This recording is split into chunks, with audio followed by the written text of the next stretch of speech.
Hey, what's up guys? How are you? I'm glad you guys decided to tune into this video. I got a special treat for you. I got a dear topic. It's a dear topic to me because it allows me to put anywhere 4 to 6 properties under contract every month. And what I wanted to talk about is negotiations.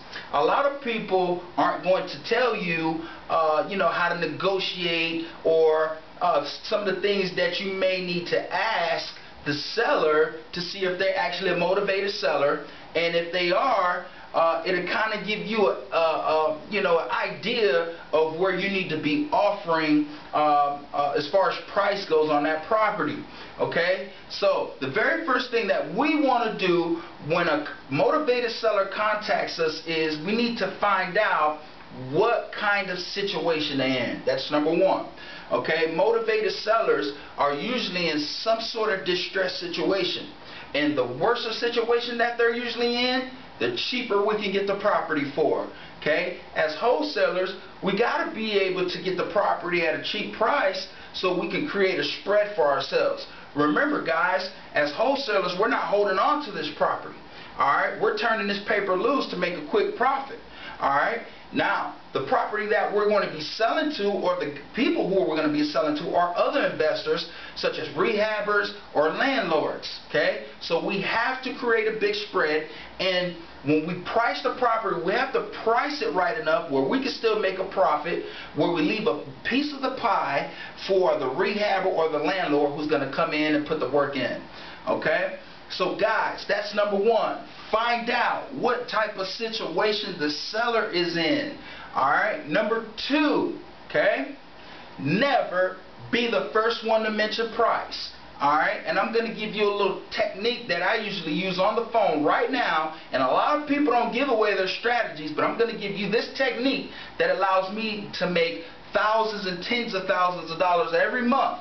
Okay, and it goes something like this.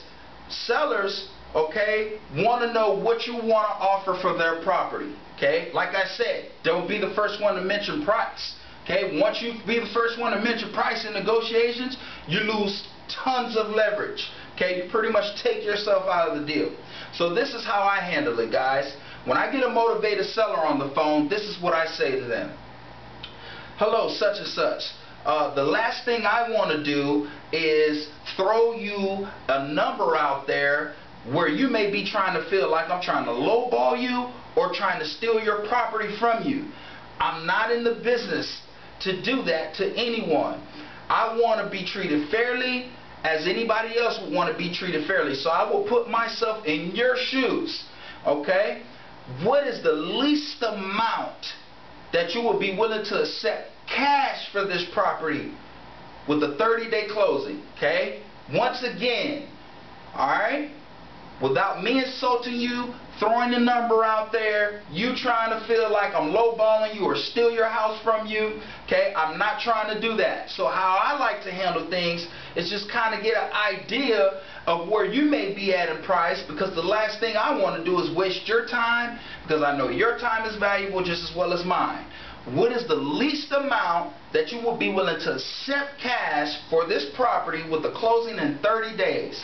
And believe it or not, guys, 9 times out of 10, they throw a number out there. Okay? Alright? Once they throw a number out there, then right there, if you know your area pretty good, then you already have an idea what you would pay for that particular property that they're actually calling trying to sell. Okay? Here in my market in Tampa Bay, I know my area very well. So when motivated sellers contact me and they give me an address and location, I already have an idea in my mind what the housing values are in that area. So it comes along with experience, you getting out there talking to sellers daily, constantly putting in offers to private sellers, so forth and so on. The longer that you're in this business, the more better you get to perfect your craft. Okay, so that is the second thing, okay, that we want to do. All right, never mention price first. Okay, all right. If you do that, guys, you kind of set the tone. All right, always take control of the conversation as well too. Alright?